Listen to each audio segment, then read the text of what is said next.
Bien, hermanos, vamos a compartir una palabra en Filipenses esta mañana que está específicamente en Filipenses 3:10, así que les invito a abrir sus Biblias.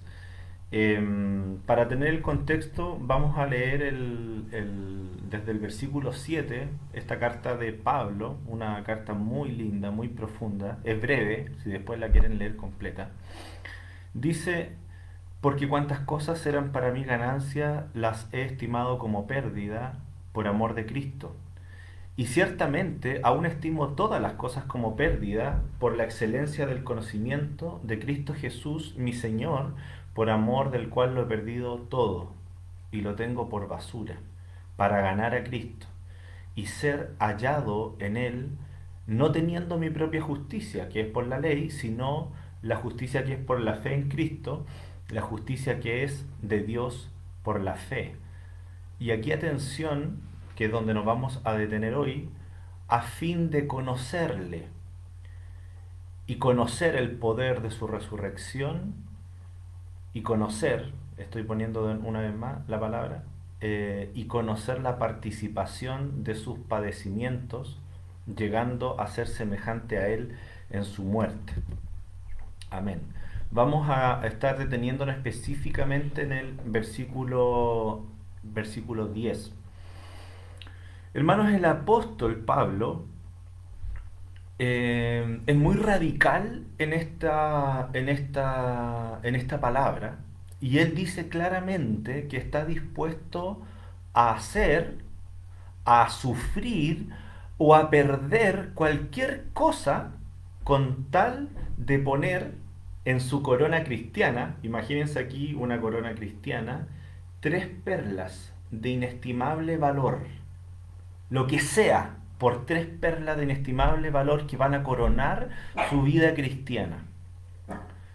Conocerle a Él en persona, estamos en el versículo 10, experimentar el poder de su resurrección y tomar parte en sus sufrimientos. Esas tres perlas quiere Pablo. Todo va a valer la pena en su vida si llega verdaderamente a conocer a Dios, experimentar a Dios y sufrir por Dios. Hermanos, Dios, Dios, Dios. Dios es el Evangelio para Pablo. Dios es la buena noticia. Dios es ese anhelo y pasión por la que vale la pena perderlo todo. Ayer compartíamos con Andrés, me compartía unos videos, unos versículos, o sea,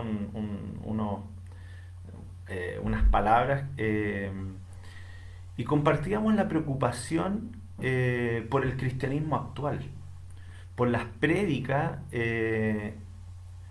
motivacionales, voy a decirlo así, prédicas motivacionales centradas 100% en el hombre, antropocéntricos, absolutos. Lo que el hombre necesita, sus sueños, sus metas, su prosperidad, y Dios, bueno, Dios es ese que está al servicio del hombre, ¿ya? Es el famoso cristianismo coaching, le dice, cristianismo coaching como de entrenamiento. Ese tipo de cristianismo que ha inundado las redes sociales, que ha inundado estadios, que llena estadios, pero y cuando yo leo la escritura y la vida de los apóstoles, nos muestran el verdadero centro del cristianismo, las verdaderas perlas que coronan una vida cristiana, y todas esas perlas están puestas en Dios. Conocerle en persona, experimentar el poder de la resurrección de Jesús y tomar parte en sus sufrimientos. Quiero que podamos, si me ayuda Efraín con la diapositiva, ir al primer punto de conocer a Él en persona. Pablo anhela conocer a Jesús en persona. Cuando dice conocerle, ese verbo ginosekin, un verbo griego, significa específicamente un conocimiento personal, no es un conocimiento intelectual. ¿De acuerdo? En muchos otros lugares Pablo, digamos, habla de un conocimiento teórico, de los informes de la iglesia, de las cartas escritas, etcétera. Pero cuando Pablo habla de Jesús, siempre habla de un conocimiento profundamente amoroso y personal. De hecho, es la misma palabra. eh, este alcance semántico lo hago para que se entienda, digamos, que no tengamos duda del significado y del anhelo de Pablo. Esta palabra que Pablo usa es la misma que Yada del Antiguo Testamento, que es Adán conoció a Eva. Conoció a Eva. ¿Y qué sucedió? Que Eva concibió. Es decir, es el conocimiento más íntimo posible entre dos personas el que anhela Pablo con Jesús. La meta de la vida de Pablo no es saber cosas de Cristo, sino conocerle personal e íntimamente cada día más, cada día más. Muchos dicen que Pablo conoció a Jesús camino a Damasco, ¿se acuerdan? Cuando él se convirtió. Hermanos, Pablo vio a Jesús camino a Damasco, pero lo conoció a lo largo de toda una vida de fidelidad y amor. ¿Me entienden la diferencia? Una cosa es tu experiencia de conversión, otra cosa es conocerle íntimamente como estamos hablando hoy, una vida entera de fidelidad y amor. En parte quiero compartir algo de eso hoy. Igual como sucede en un matrimonio. Todos los que nos hemos casado sabemos que la relación se construye con una vida de fidelidad y de amor. Es lo mismo con el Señor. Cuando yo abro la Biblia, no veo a Pablo conociendo a Jesús a través de sus doctorados, que tenían su lugar, pero él no conoció verdaderamente a Jesús a través ni de sus estudios doctorados, que tenía varios, ni de su activismo religioso, esa efervescencia con la que Pablo perseguía a la iglesia. Pablo llegó a conocer a Jesús, hermanos, primeramente, y ese es el primer punto que está ahí en la presentación, conocerle en la obediencia y la fidelidad. Miren la actitud de Pablo inmediatamente después de que él se convierte. Estoy leyendo en Hechos 6, no es necesario que lo busquen, pero si quieren lo anotan. Dice Hechos 6, capítulo 9, dice que él, temblando y temeroso, dijo: Señor, ¿qué quieres que yo haga? Estamos hablando de obediencia y fidelidad. Temblando y temeroso le dijo: Señor, ¿qué quieres que yo haga? Pablo estaba caído del caballo y lo único que atinó a hacer es decir con una voz prácticamente temblorosa y quebrantada: ¿qué quieres que haga? Y ahí el Señor le da su primera instrucción, la primera instrucción. Ahí le dice que él vaya a la ciudad y que se le va a decir lo que tiene que hacer. Entonces, Pablo inicia su ministerio, hermanos, con temor y temblor, diciendo con esta voz casi susurrante: ¿qué quieres que yo haga? Estamos hablando de obediencia y fidelidad. Y la primera palabra de Pablo a Jesús es: ¿qué quieres que yo haga? Y de aquí en adelante, toda la vida de Pablo tiene esta misma sumisión de obediencia y fidelidad a este llamamiento santo. Y hermanos, no es solo Pablo, no es solo Pablo. Todas las historias bíblicas que a nosotros nos encantan, las historias que nos motivan, que nos dicen: oh, yo quiero ser como él, hombres y mujeres de Dios, todas tienen la misma actitud. Habla porque tu siervo oye. ¿Quién dijo eso? Habla porque tu siervo oye. Samuel. Pueden participar en esto, hermano. Samuel le habló al Señor. Y su primera actitud, miren, es la misma de Pablo: habla porque tu siervo oye. Heme aquí, Señor, envíame a mí. Isaías. He aquí la sierva del Señor. ¿Se acuerdan? Hágase conmigo conforme a tu palabra. María. Y Pablo aquí está en exactamente la misma actitud. ¿Qué quieres que yo haga? Hermanos, tú quieres conocer al Señor, tienes que partir con una vida de obediencia, de disposición de obedecer y de perseverar en este llamado. Obediencia y fidelidad. Tenemos que entender que a Dios se le conoce por la obediencia y la fidelidad, no en el doble ánimo, hermano, no en la inconstancia, no en la tibieza. Vosotros sois mis amigos, dijo el Señor, si hacéis lo que yo os mando. Por la obediencia nosotros vamos a cambiar de vida y por la fidelidad vamos a perseverar en ese llamado. Y así vamos, conociendo al Señor, día a día, paso a paso. ¿Cuánto se necesita hoy? Pensaba yo mientras preparaba el mensaje, hermanos, hombres fieles. Hombres fieles, busca hombres fieles, le decía Pablo a Timoteo. Hombres fieles dispuestos a responder al llamado. Con esta actitud de Samuel, de Isaías, de María, de Pablo, dispuestos a responder al llamado en su misión y a perseverar, hombres fieles. La iglesia lo necesita. Y yo digo, ¿cuánto necesitamos cada vez más hombres fieles? No hay hombres fieles en las iglesias. Se necesitan hombres y mujeres fieles, no solo porque la iglesia lo necesite, sino porque es el único camino para llegar a conocer al Señor, que es lo que estamos hablando hoy. Segundo punto que veo a continuación en la vida de Pablo es conocer a Jesús en la soledad y la intimidad. Fíjense que Pablo, después de que se convirtió, se bautiza y él pasa casi 3 años, dicen, según lo escrito, hay tradición, pero pongámosle 3 años en el desierto de Arabia solo con el Señor. Conocer a Jesús en la soledad y en la intimidad. 3 años antes de que uno conociera al Pablo que hoy día conoce, él pasó 3 años solo con el Señor. Por eso él dice en Gálatas, yo hago saber, hermanos, que el evangelio que yo les anuncio no lo recibí de ningún hombre, de hombre alguno, sino por revelación de Jesucristo. Entonces Pablo conoció a Jesús en la soledad del desierto, ahí estuvo con el Señor. Y en realidad toda su vida también siguió siendo esta profunda relación personal y silenciosa con el Señor. Vamos a decirlo así. En la cárcel, en los naufragios, en las prisiones, incluso en el abandono de los propios hermanos de la iglesia. Atención con eso. Si tú esperas que eso no suceda, o yo espero que eso no me suceda, hermanos, incluso en el abandono de los propios hermanos de la iglesia que se testifica en varias cartas. Pero saben, aquí hay una buena noticia. En esa soledad e incluso en el abandono de los demás, la presencia del Señor va haciéndose cada vez más poderosa y más consoladora. Hay una imagen, Pablo conoció a Jesús, hermano, hay una imagen tremenda, tremenda, que a mí me conmueve. Lo pueden anotar también allá en Hechos 23, cuando Pablo ya al final de su carrera, Pablo azotado a esa altura 5 veces con los 40 azotes. Ustedes vieron las películas y saben cómo quedaba una persona después de 40 azotes. O en realidad eran 39, porque decían que a los 40 morían.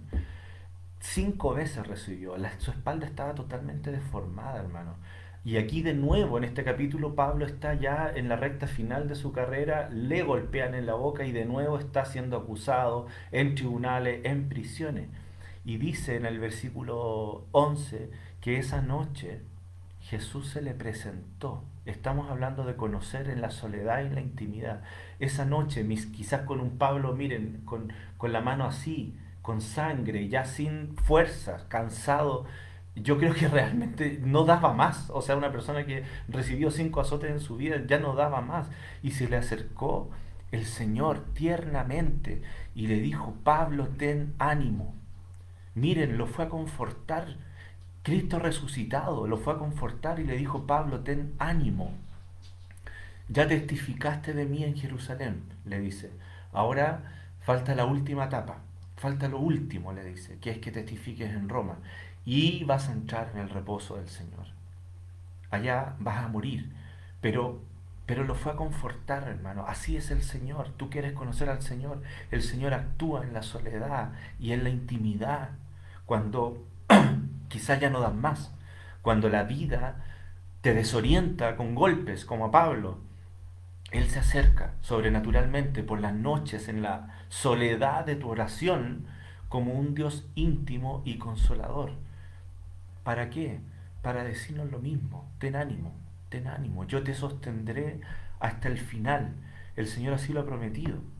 Entonces Pablo conoció el verdadero rostro del Señor en la soledad y en la intimidad de sus prisiones, de su oración silenciosa. Tú cuando practicas la soledad con el Señor vas a empezar a ver una comunión íntima e inconmovible con Dios, Y vas a decir igual que Pablo, aunque padezco esto, no me avergüenzo, dijo, porque yo sé a quién he creído. Yo sé a quién he creído, yo sé lo que han visto mis ojos y a quién he creído. Amén. Conocer al Señor te da esa seguridad. Conocer al Señor en lo íntimo te da esa seguridad en lo público. Y también en las lágrimas del ministerio. Yo quiero rescatar esto y quiero que escuchen las palabras de Pablo a Corintio. Pablo como un padre espiritual a Corintio, que era una iglesia, eh, no quiero decirlo así, pero, o cómo lo digo, eh, una iglesia rebelde, ya, un hijo rebelde, una iglesia con muchos problemas. Y dice Pablo, a 2 Corintios 2.4 dice, con tribulación y angustia de corazón os escribí con muchas lágrimas. Vivir con lágrimas el ministerio cristiano te hace conocer a Jesús. Hermanos, nada de nuestra obediencia personal e incluso de esta intimidad que hablábamos con el Señor tiene un valor final si no está siendo ministrada como un don al servicio de la iglesia, por la cual Cristo entregó su vida. Nada de lo que hasta aquí podemos vivir en forma personal e íntima va a tener ese valor si no está siendo ministrada, dispensada como un don al servicio. Es muy fácil tener una vida cristiana personal sin una vida cristiana comunitaria. Hermanos, es muy fácil. Y muchos lo hacen. Sin llorar con los que lloran, sin sufrir con los que sufren, sin tener que exhortar a nadie, porque créanme que no es agradable exhortar a nadie, pero es muy fácil vivir sin tener que exhortar a nadie, sin sostener la mano de nadie, sin ministrar a nadie el don que Dios te ha dado. Es muy fácil, pero no vas a conocer a Jesús. Yo he conocido más al Señor, lo digo como testimonio personal, en las alegrías y penas de una iglesia imperfecta que en los varios años de estudio, seminarios y charlas teológicas que ustedes conocen, que he estado. Mucho más en la trinchera de la iglesia.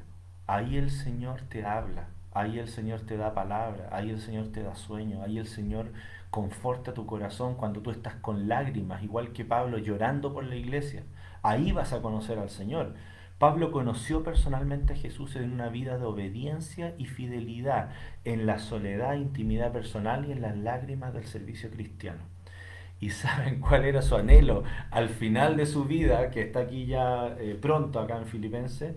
Su anhelo, hermanos, era conocer más al Señor. Conocer más al Señor, pasar más horas con Él, estar más a sus pies, porque Jesús, hermanos, era el amor de su vida por el cual lo había perdido todo. Eso era Jesús para Pablo. Jesús no era el copiloto de la vida de Pablo, como nos gusta decir, Dios es mi copiloto. Jesús no era el copiloto de la vida de Pablo, era el Dios fiel, cercano, consolador, amoroso, que lo guió todos los días de su vida hasta que fue decapitado. Jesús, hermanos, era el amor de la vida de Pablo y Pablo era el amor de la vida de Jesús. Y yo quiero preguntarte, ¿quién es Jesús para ti? ¿Quién es Jesús para ti? ¿Lo has conocido de esta forma? ¿Lo has conocido de esta forma? ¿O es un conocimiento teórico o es un conocimiento experiencial de otros? De otros.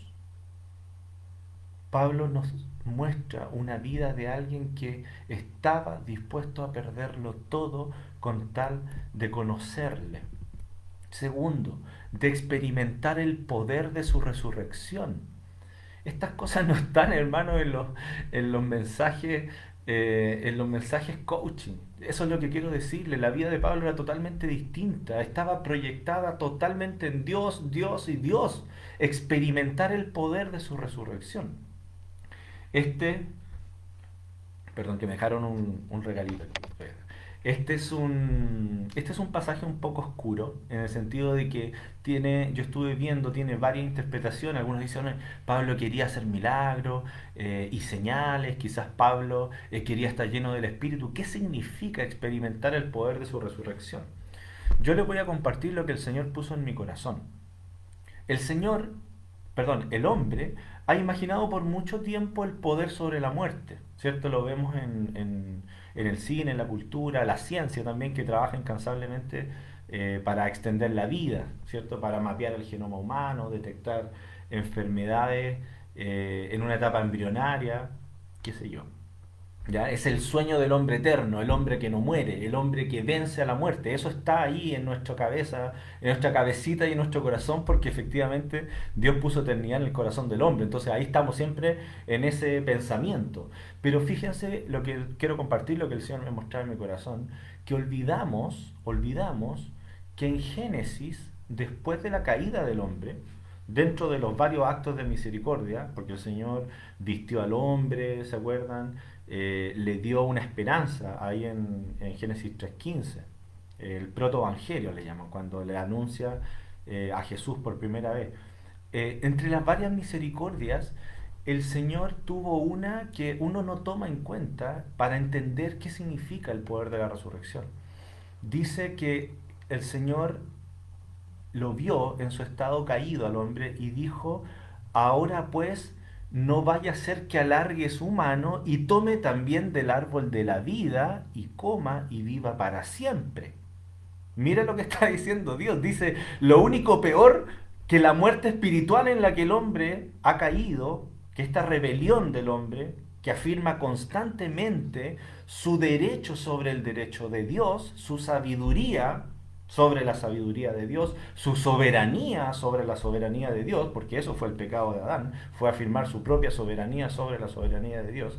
Lo único peor que le puede suceder a este hombre que somos en este estado caído es que esté eternamente en ese estado caído.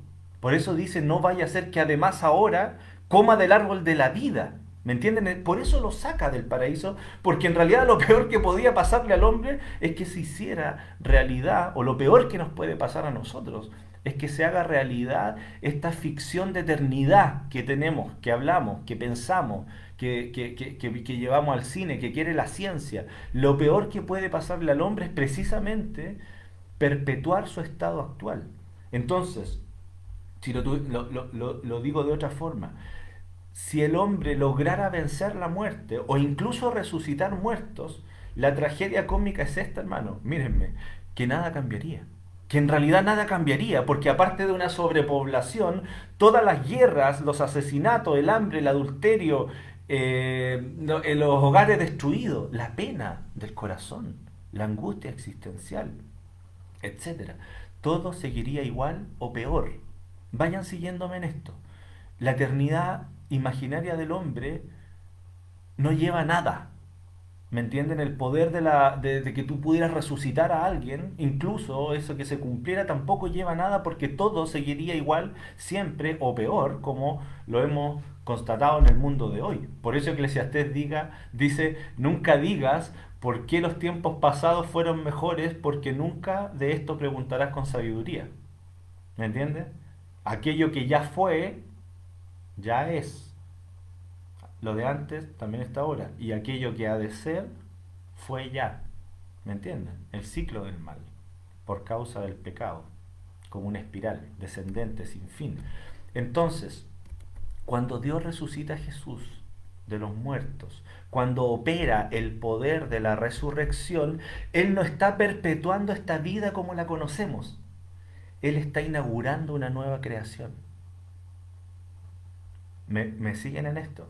Cuando Dios resucita a Jesús no está perpetuando lo que nosotros entendemos como una eternidad, una prolongación de la vida. Él está inaugurando una nueva creación. Dios no quiere, de hecho, e impidió que el hombre autoperpetuara su vida en el paraíso, ¿me entienden? Por amor, por misericordia. Entonces Dios no está perpetuando esa vida porque de hecho sabe que es una maldición para el hombre. Él está inaugurando, con el poder de la resurrección, está inaugurando una nueva creación. Jesús sale del sepulcro como las primicias, como los primeros frutos de los cielos nuevos y de la tierra nueva. una humanidad nueva creada según Dios, conforme a la justicia y santidad de la verdad, dice Pablo.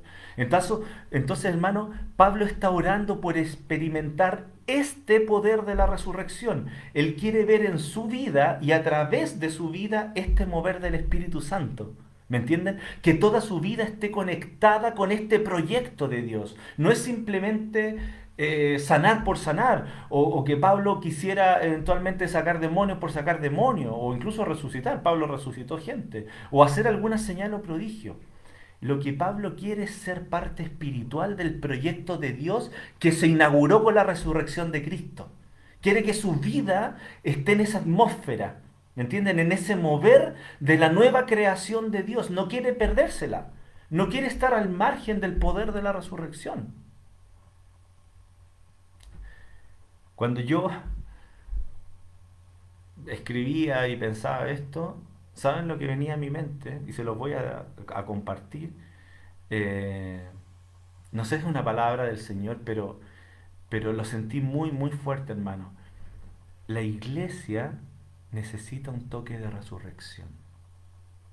La iglesia necesita un toque de resurrección. La vida espiritual de los hermanos, mía y tuya, necesita un toque de resurrección. Los matrimonios, dice el Señor, necesitan un toque de resurrección. Que el poder que levantó a Jesús de los muertos nos levante de nuestra realidad, nos despierte a la nueva realidad de los cielos y tierra nueva que el Señor está inaugurando, que el Señor nos despierte, hermanos, que nos diga, como dijo ahí en el Evangelio, no lloréis, cielos, no lloréis, solo duerme, no está muerta, y que el Señor toque con su dedo y traiga un toque de resurrección a nuestra vida, que haya resurrección espiritual en nuestra vida, en nuestra iglesia, en nuestro matrimonio, que esa nueva realidad irrumpa en nuestras vidas. ¿Quién quiere eso, hermano? ¿Quién quiere experimentar el poder de la resurrección en su vida y a través de su vida? Finalmente, la pregunta es esa. Cuando Pablo habla de que quiere experimentar continuamente el poder de la resurrección, nos lleva a nosotros a preguntarnos eso: ¿qué tipo de vida queremos vivir? ¿Una vida natural o una vida sobrenatural? ¿Una vida que está en los negocios de este mundo o una vida que está sumergida en el mover del Espíritu, en la resurrección espiritual, en la nueva creación de Dios? Yo sé que nosotros no queremos estar al margen de este mover de Dios. Y oro para que toda nuestra vida quiera estar, hermanos, surfeando la ola, estar ahí donde Dios se está moviendo y anhelar permanentemente, decir: Señor, yo no quiero estar al margen del mover de tu espíritu, donde tú estás resucitando espiritualmente, haciendo sanidad, trayendo, arrebatando de Satanás. Yo quiero estar en esos negocios. Pablo no quería estar al margen y nosotros tampoco. Y termino finalmente con esta oración de Pablo. Yo no sé cuánto hemos orado alguna vez, algo así, pero Pablo ora por tomar parte en los sufrimientos de Jesús. Esta es la tercera, ¿cómo le llamamos? Perla de su corona. Conocer al Señor íntimamente, conocer el poder de su resurrección, y ahora quiere esto último, quiere ser parte de los sufrimientos de Cristo. Yo en mi vida cristiana, hermano, hasta que preparé este mensaje, la verdad es que nunca había orado esto. Y la verdad, francamente, no sé si alguien de nosotros lo haya hecho. Ahora pienso, y quiero creer también, que es quizás porque no entendemos la hermosura de las palabras del apóstol. Mira, cuando Jesús bebió de su copa de aflicciones en el Getsemaní, Él lo hizo en total soledad, ¿cierto? Su angustia y su agonía, dice la palabra, que era tan grande que caía su sudor como gotas grandes de sangre que caían hasta el suelo. Y la verdad es que ninguno de nosotros estuvimos con Él en ese momento, ni tú ni yo. Él bebió solo su copa de aflicción. Pero cuando tú bebes tu copa de aflicción por su nombre, cuando tú padeces penalidades por la militancia cristiana, Él es tan cercano a tu dolor que llega a beber la copa junto contigo. ¿Me entiendes? Jesús se identifica con el dolor de su iglesia perseguida a tal punto que llega a ser sus propios sufrimientos. Se identifica con el dolor de su iglesia perseguida al punto de que son sus propios sentimientos. No es ayudándote a sentir o esas frases, no, es codolor puro. Dice la Biblia en Isaías, en toda angustia de ellos, Él fue angustiado. Mira la cercanía del Señor con su iglesia, con su pueblo. Entonces, en la persecución, en la difamación, en la violencia, en las penalidades del discipulado, en el abandono de los demás. Mira, tú y Cristo se unen de la manera más íntima posible en ese momento, al punto de que ya no son tus sufrimientos, sino que son los sufrimientos de Él. ¿Me entienden? El sufrimiento te une místicamente, si lo quieres ver así, con Cristo de una forma inimaginable. Entonces Pablo quiere formar parte quiere sufrir por causa de Cristo porque sabe que en ese sufrimiento Jesús está totalmente presente, cosintiendo y consolándole. El sufrimiento en los hijos de Dios, a diferencia de tantas prédicas, no es una maldición, hermano, no es un castigo, es una marca, es una señal de que Dios es tu Padre.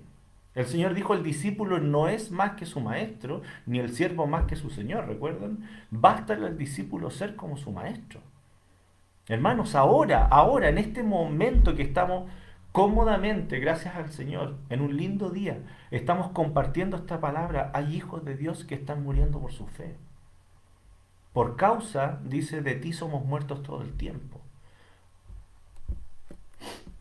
Yo doy gracias a Dios, hermanos, y con esto quiero terminar. Yo doy gracias a Dios por la vida y el testimonio de estos hermanos. Pero no puedo evitar preguntarme, entre nosotros, ¿dónde están esos hombres y mujeres de fe que desprecian su vida hasta la muerte? Dispuestos a ofrendarse por amor de Cristo. ¿Dónde están los que creen que su testimonio por Cristo es más importante que su vida? Hemos hablado de esto antes. Que no oran para impedir el sufrimiento cristiano, sino simplemente poder perseverar hasta la recompensa final. ¿Dónde están, hermanos? ¿Dónde están esos hombres y mujeres hoy entre nosotros? Como Pablo, que ora para ser parte de este sufrimiento que completa los sufrimientos de Cristo. ¿Dónde están los Pablos entre nosotros? Que dicen, en nada estimo preciosa mi vida para mí mismo, con tal de que acabe la carrera con gozo y el ministerio que recibí del Señor Jesús para dar testimonio del Evangelio de la gracia de Dios. En nada estimo preciosa mi vida. ¿Dónde están, hermanos? ¿Dónde están las mujeres como Esther, que en la inminencia de su muerte dijo, pueblo, declaren ayuno, oren, porque yo me voy a presentar al rey, aunque sea contra la ley, y si perezco, que perezca, si muero, que muera? Hermano, ¿tú crees que el mundo va a glorificar a Dios viendo un cristianismo clase media, burgués, saludable, acomodado, con los seguros correspondientes? No va a glorificar a Dios viendo ese cristianismo por la simple razón de que ellos viven para eso, hermanos. El mundo va a glorificar a Dios cuando vea un cristianismo que padece con gozo por la causa del nombre santo, que sufre las penalidades y cumple su ministerio y que persevera hasta el final en el supremo llamamiento de Dios. Entonces va a glorificar al Señor. Como aquella niña siria que hasta el día de hoy yo recuerdo, sentada en los escombros de su propia casa, alabando al Señor, hermanos. Imagínense. Ese testimonio es mayor que todas las prédicas coaching. ¿Me entienden? Pastores que han sellado su fe. En Norcorea hay tantos casos, hasta incluso con una aplanadora, y ese hombre de Dios glorificando el nombre del Señor. ¿Dónde están esos hombres y mujeres que quieren padecer los sufrimientos del Señor para dar testimonio, para que el nombre del Señor sea glorificado? Dios, hermanos, nos ha concedido padecer por su nombre y yo no quiero perderme eso. Yo no quiero perderme eso. ¿Por qué yo debería ser llevado en una cama de flores al cielo mientras mi Maestro y Señor tiene cicatrices hasta hoy de su amor por mí? ¿Por qué yo debería querer eso? Hermanos, Pablo tenía la espalda deformada. Entonces, ¿cómo podríamos querer perdernos algo así? Yo sé, hermano, que quizás no lo hemos orado, pero yo sé que tú no lo quieres. Tú no lo quieres, yo no lo quiero.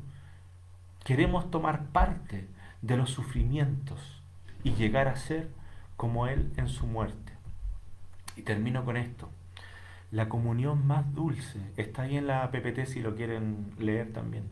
La comunión más dulce y más grande que puedes tener con tu Salvador es cuando te unes a Él en sus sufrimientos.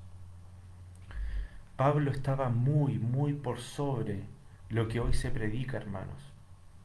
Las tres perlas que coronaban su vida cristiana no eran la autoayuda, no eran el cómo Dios me sirve a mí, era Dios, Dios, Dios, conocer a Dios, experimentar a Dios, sufrir por Dios. Yo ruego que nosotros como iglesia podamos entender verdaderamente cuál es el llamamiento que el Señor tiene. El Señor da junto con Cristo todas las cosas. Ustedes están plenos, dice la palabra, sin que os falte cosa alguna. En Cristo nosotros no tenemos que desviar nuestra mirada, pero sí pidámosle al Señor en esta hora que Él ponga este anhelo de Pablo, estas perlas en nuestro corazón como el mayor gozo, como la mayor pasión por la que vale la pena perderlo todo, hermanos. Conocerle personalmente a Él, experimentar el poder de su resurrección todos los días en nuestra vida, en nuestro matrimonio y a través de nuestra vida, en las vidas de otros. No estar ajenos al mover del Espíritu y finalmente, si Él lo permite, poder llegar a tener parte en sus sufrimientos con gozo para que su nombre sea glorificado.